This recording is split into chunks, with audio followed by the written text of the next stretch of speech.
우리가 성탄절을 앞두고 있고 성탄절 앞에 4번의 주일을 대림절, 예수님이 태어나시는 그날 그 성탄절을 기다리면서 기대하면서 지내는 기간, 그리고 다시 오실 예수님을 또 조금 더 묵상하고 기다리는 이제 그런 절기, 이제 교회의 명절을 우리가 지내고 있고 오늘이 그 대림절 마지막 주일입니다. 예수님이 이 땅에 왜 오셨냐, 성탄절에 왜 태어나셨냐라고 하면은 지난주 함께 설교를 했는데 왜 이 땅에 오셨다? 다양한 이유가 있고 다양한 목적이 있지만 그 중에 최고의 목적은 구원이었고 우리에게 생명을 주시기 위함, 그리고 그것은 다른 말로 표현하면 아까 우리 찬양 인도자가 임마누엘을 함께 언급했는데 하나님이 우리와 함께 계시기 위해서 이 땅에 오셨다. 그러니까 예수님이 우리와 함께 계시기 위해서 이 세상에 오신 날, 그날이 성탄절이라는 거예요. 자, 그래서 오늘 우리가 읽은 본문의 1절 보면 헤롯 왕 때에 아주 역사적으로 명확한 때가 있는 거예요. 이 헤롯 왕 때에 예수께서 유대 베들레헴이라는 곳에서 어떻게 태어나셨다라는 거예요. 자, 태어나신 예수님, 유대 베들레헴 어디서 태어났는지 명확하게 장소 그리고 명확한 시간을 알 수도 없고 이 당시에는 그런 걸 기록하는 때도 아니었는데, 그런데 동방으로부터 박사들이 별을 연구하는 그러한 사람들이 어떻게 그 별을 보다가 이거는 왕이 태어나는 별이다, 점성가들이. 그래서 그 별을 따라서 이제 헤롯 왕이 통치하는 이 유대 땅에 왔다라는 거예요. 자, 그래서 동방으로부터 먼 나라로부터 박사들이 왔는데 예루살렘을 찾아왔는데, 그리고 왕이 태어날 별이기 때문에 어디를 찾아갔냐면 궁궐, 왕궁, 헤롯 왕을 찾아간 거예요. 찾아가서 이제 이렇게 얘기하는 거지. 2절 말씀입니다. 네, 유대인의 왕으로 나신 이가 어디에 계십니까? 라고 질문을 하는 거야. 우리가 저 멀리서부터 그 왕으로 태어나는 별을 보고 그에게 경배하러 여기까지 왔습니다. 분명히 왕이니까 왕궁에 태어날 것이 맞지 않습니까? 그러면서 그 동방의 박사들이 그 헤롯 왕을 찾아간 거예요. 자, 지금 유대의 왕은 누구다? 헤롯인 거예요. 그런데 왕이 태어났다라고 하는 거예요. 그러자 헤롯이 어떻게 되는 거야? 눈이 뒤집히는 거지. 포악하고 잔인한 통치자로 알려졌던 헤롯은 절대 권력을 자신의 절대 권력을 아무도 넘보지 못하게 아주 철저했던 그러한 왕이었다라는 거예요. 잔인하고 포악하고. 그래서 이렇게 철저했던 그가 왕이 태어났다고 해서 저 멀리서부터 귀인들이 왔으니 당황하고 아주 놀랐는데, 그냥 살짝 당황한 수준이 아니라 주변 사람들, 함께 있었던 사람들이 야, 이제 곧 피바람이 불겠다, 그 왕은 죽임을 당하겠구나 라고 예상할 정도로 아주 잔인한 헤롯이었다라는 거예요. 자, 그래서 헤롯은 최대한 침착하게 보이게, 아주 침착하게 그 왕으로 태어난다고 하는 그 사람을 죽이려고 하는 거예요. 동방의 박상들에게 이렇게 얘기하는 거야. 자, 당신들 가서 그 왕을 발견하면 나도 알려달라. 나도 왕이지만 그 태어난 왕에게 가서 내가 경배하겠다라고 이야기하는 거예요.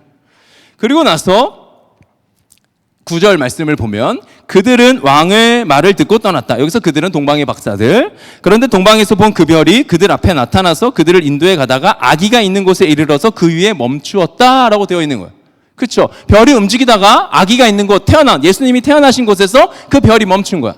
그리고선 어떤 일이 일어났어요? 별빛이 내린 거죠. 그렇죠?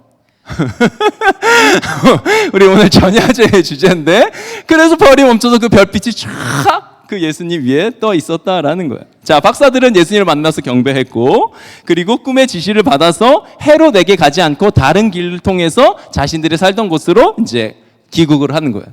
자, 박사들에게 속았다라는 것을 박사들이 자신에게 알려주지 않고, 그 왕을 알려주지 않고 떠났다라는 것을 안 헤롯은 본심을 드러내는 거야. 어떤 본심? 나는 그 왕을 경배하겠다. 그게 본심이 아니라 어떤 본심이 있었냐면 16절. 예, 우리 오늘 본문엔 없는데 앞에 화면을 볼게요. 내가 읽을게요. 헤롯은 그 박사들에게 속은 것을 알고 몹시 노하였다. 그는 사람을 보내어 그 박사들에게 알아본 때를 기준으로 베들레헴과 그 가까운 온 지역에 사는 2살짜리로부터 그 아래의 산의 아이를 모조리 죽였다. 여러분, 광기를 벌이는 거예요. 헤롯의 광기. 그렇죠? 그러니까 많은 시간이 흐른 거야. 그래서 한 2년쯤 지난, 그래서 그 2살 아래의 모든 산의 아이들을 이 당시의 왕은 남자였기 때문에 산의 아이를 어떻게 했다? 다 죽인 거예요. 여러분, 예수님 역시 이 헤롯의 관계의 피해자가 될 수 있었어요. 그런데 하나님께서 피할 길을 허락하셨고 결국 예수님 가족은 난민이 되어서 이집트, 애굽에 갔다가 그 다음에 헤롯이 죽은 뒤에 또 하나님의 인도하심에 따라서 나사렛으로 돌아간다라는 거예요. 여러분, 헤롯이 왜 이러한 광기를 부렸을까? 그 어린 아이들 왜 죽인 거야? 왜 인간의 이러한 악을 아주 드러내는 만행을 저질렀을까? 아무런 힘이 없는 2살 아이의 아래의 그 아기들. 도대체 어떤 두려움이 그를 사로잡은 거야? 무엇이 그를 이렇게 흉악한 범죄자로 몰아갔을까? 여러분, 뭐 때문에? 왕싸움 때문에 그런 거예요. 이제 막 태어난 아기여도 상관없어. 왕은 나 혼자다 이거지. 어떻게 이 땅에 또 왕이 있을 수 있겠냐? 절대 권력의 자리에서 나 혼자만 왕이어야 한다. 그래서 헤롯이 그러한 결정을 한 거야. 우리가 봤듯이, 그리고 우리가 수천 번, 수백 번 고백했듯이 예수님은 이 땅에 오셔서 자신이 하나님이심을 계속해서 말씀하셨어요. 내가 왕이다라는 거예요. 그래서 예수님은 요구하시는데 뭘 요구하시냐면은 예수님에게 두 왕은 있을 수 없는 거예요. 그 예수님을 향한 왕으로 오신, 하나님으로 오신, 신으로 오신 그 예수님은 두 마음을 절대로 허락하지 않으신다라는 거예요. 여러분, 여호수아라는 구약의 인물이 있는데 그 여호수아는 죽음을 앞두고 이렇게 얘기하는 거야. 오직 나와 내 집은 여호와만을 섬길 거다. 자, 당신들, 나는 여호와만 섬길 텐데 당신들도 결정해라. 누구를 섬길지 결정해라. 오늘 정해라. 우리가 함께 묵상했던 호세아 말씀, 우리 중보기도 했던 보람이가 언급했는데, 호세아서 보면은 두 마음을 품은 이스라엘 그 백성들은 어떻게? 심판을 면하지 못한다라는 거예요. 하나님이 요구하시는 건 딱 하나. 너 마음. 두 왕 말고 한 왕. 한 사람이 두 주인 섬길 수 없다는 거예요. 하나님과 재물 겸하여 섬길 수 없어 라고 예수님 말씀하셨어요. 이렇게까지도 말씀하세요. 예수님을 따르는 자는 부모와 처자와 형제, 자매, 더욱이 자기 목숨까지도 미워해라. 여러분, 가족을 증오하고 자해하며 자살해라. 그런 말이 아니죠. 예수님께 뭐 하라는 거야? 최고의 충성을 보이라는 거예요. 예수님은 철저히 자신의 절대 권위를 주장하시는 거예요. 그런데 그 권력을 막 드러내시고, 그 권력으로 사람들을 짓누르고 이게 아니라 자신의 권위 있음을 계속해서 선언하시고 그 권위의 모습을 보이시고 사람들에게 선택하라고 그 선택지를 주시는 거예요. 무조건 충성이야, 근데. 절대 순종인 거야. 순종이 제사보다 낫다. 행함이 없는 믿음은 죽은 거다. 무조건 충성. 하나님 말씀이면 무조건 100번 아멘인 거야. 무한대 아멘. 그래서 어떤? 절대 충성, 절대 아멘. 여러분, 이런 말 어때요? 들으면? 누군가, 하나님 말씀 아니어도 누군가의 말에 절대 복종, 절대 충성, 절대 아멘. 여러분 마음 편해요? 가족, 엄마의 말에, 아버지의, 아빠의 말에, 아니 동생이나 형의 말에, 남매, 누나. 여러분 절대 불편하지.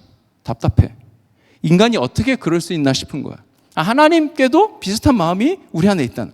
그러니까 우리 마음은 반드시 거부해. 오직 예수, 오직 믿음, 주님 한 분만으로 나는 만족해. 찬양은 하지만 삶에선 어림없지.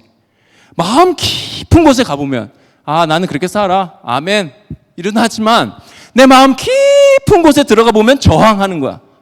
절대 그렇게 살 수 없어. 자꾸 내 안에서 소리친다는 거야. 우리 모두가 동일한 이 소리침을 받는다라는 거야. 여러분, 우리는 왜 하나님을 믿고 이 땅을 살아갈까요? 우리 하나님 믿고 살아간 이유와 목적이 어디 있을까?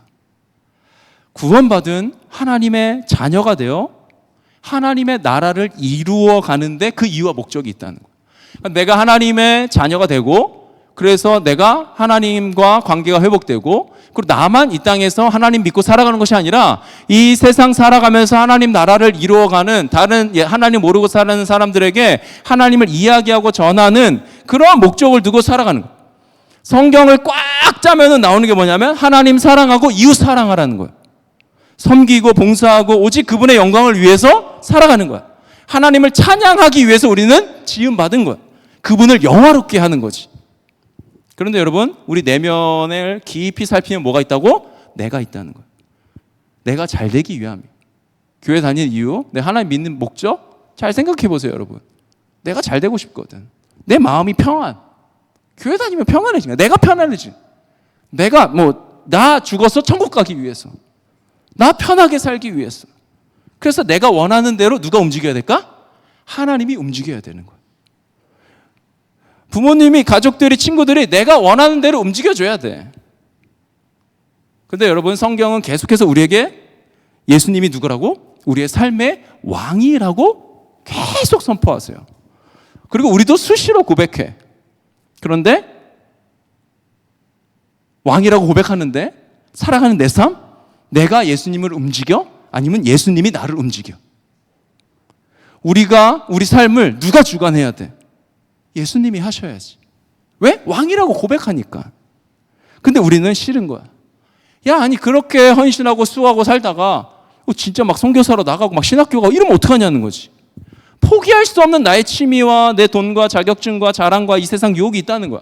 내 입맛대로 내가 원하는 대로 나의 하나님을 만드는 거지.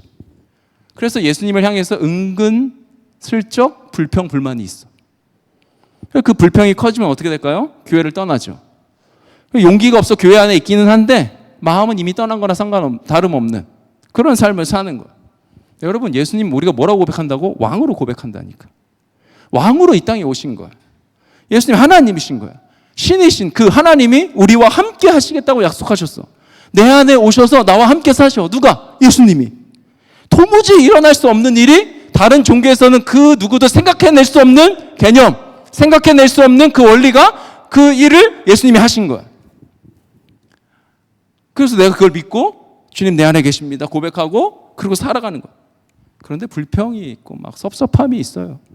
근데 이게 성립이 안 되는 거거든 사실. 왕 앞에 어떻게 불평과 섭섭함이 있겠냐는 거야. 주인 앞에 어떻게 섭섭하고 죄짓고 이게 있을 수 없다라는 것이. 여러분, 우리가 열심히 기도해요. 기도 통장하면서 애쓰고 노력하며 기도했죠. 그 어떤 기도하냐면은 나는 이제 다시는 넘어지지 않겠다. 100번 다짐한다니까. 하나님께서 베풀어 주신 그 은혜를 잊지 않고 내가 살겠습니다 고백해. 그런데 돌아보면 또 그 자리. 그렇죠. 섭섭하고 불평하고.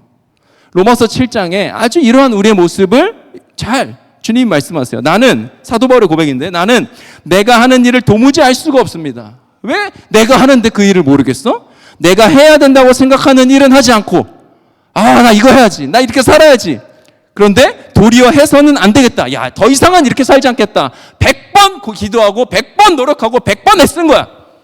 다시는 이렇게 살지 않아. 그런데 그렇게 생각하는 그 일을 뭐 하고 있대? 하고 있다는 거야. 도무지 알 수 없다. 내 존재가 도대체 왜 이러는지. 정답이지, 여러분. 해서는 안 되겠다 싶은 것만 하고 있는 거야. 왜 그럴까요? 우리 안에 누가 있을까? 헤롯 왕이 있기 때문에 그런 거야. 우리가 헤롯인 거야. 헤롯이 뭐 했다고? 이 유대 땅의 왕은 나 혼자다. 다 죽여. 동일한 거야. 내 마음, 내 삶의 왕은 나지. 우리의 본성이 하나님과 원수인 거야. 하나님 말고 뭐 하겠다? 내가 왕 돼서 살아가겠다. 자, 그래서 질문. 우리는 어떻게 우리 안에 헤롯 왕을 없앨 수 있을까? 제거할 수 있을까? 여러분, 이제 곧 맞이할 크리스마스. 이거 좀 지워주세요. 나사렛 예수. 네. 이제 곧 맞이할 크리스마스는 왕이 오셨다라는 의미를 담고 있다고 계속 반복해서 얘기했어요. 그렇죠? 자, 왕이신 예수님이 2번 온다고 내가 설교 초반에도 얘기했어요. 그 대림절에 예전에 오셨던, 성탄절에 오셨던, 이 땅에 오셨던 예수님, 그리고 난 다음에 어떻게? 나중에 이제 재림주로 오실 예수님. 자, 그래서 성탄에 오신 예수님은 어떻게? 반드시 다시 오신다라는 거예요. 그때가 언제인지는 몰라. 예수님이 다시 오신다라고 하셨는데 그때가 언제인지는 몰라. 근데 분명한 건 다시 오시는 그때에는 심판하시는 하나님으로 오신다 그랬어. 하나님이 약속하셨어. 그래서 모든 악과 불의와 부정부패와 고난과 죽음을 끝내시는 왕으로 언젠가 오시는 거야. 자, 그런데 우리가 요즘 기다리는 성탄은 예수님이 누구로 왔어요? 아기로 왔어. 아기. 너무 연약하죠. 왕의 모습이 보이지 않아. 권능이 없어. 권력이 없어. 강자가 아니라 아주 약자로 오셨다라는 거예요. 근데 약자로 오셨는데 그 출신도 별로 기분이 좋지 않아. 왜냐하면 나사렛이라는 동네에서 왔다는 거야. 나사렛 출신. 네. 나사렛 예수. 출신부터가 가문이 별로고 고향이 별로야. 자, 요한복음에 보면 나다나엘이라는 사람이 깜짝 놀라. 아니, 나사렛에서 어떻게 선한 것이 날 수 있습니까? 그 시골에서는 불가능합니다. 무자격자, 시골 촌뜨기, 변방의 무명인, 안 된다 여겨지는 자들인 거야. 시골 출신이 어떻게? 자, 그런데 성경에서는 그들이 주인공이 되는, 그들이 주인공으로 쓰여진 책이 성경이다라는 거야. 성경 전체에 흐르는 하나의 맥락이 있는데 바로 약자들을 통해서 일하시는 하나님이신 거예요. 세상은 박사에게 가서 물어보라는 거예요. 그렇죠? 도시, 서울로 유학 보내. 자격증이 있냐? 라고 질문해. 인플루언서가 돼야 된다. 유명인 돼야 된다라는 거. 그래야 영향력을 끼칠 수 있다고 말하지. 나사렛 출신, 나사렛 시골 출신은 절대로 왕이 될 수 없다. 그런데 성경은 달라. 줄곧 이등을 사용하셔. 꼴찌를 사용하신다라는 거야. 성경 전체가 그래. 성경 전체가. 여러분, 다윗과 골리앗이라는 그 장수와 이 목동 양 쳤던 다윗 싸우면 누가 이겨야 돼? 장남과 차남. 한번 조사하고 싶은데 갑자기. 자, 장남과 차남, 첫째와 둘째, 첫째와 막내 남자들, 그 집안에서 그 집안의 유산, 요즘이야 동일하게 이제 뭐 분배하고 하지만은 이 당시는, 이 고대 사회는 어땠다? 하늘과 땅 차이야. 장남 우선주의, 아주 절대적 장남. 재산도 장남에게 흘러가는 거야. 여러분, 그런데 하나님은 가인이 아니라 아벨을 사용하시고, 이스마엘이 아니라 이삭, 에서가 아니라 야곱, 므낫세가 아니라 에브라임, 형들이 아니라 다윗을 통해서 하나님이 일하셨다라는 거예요.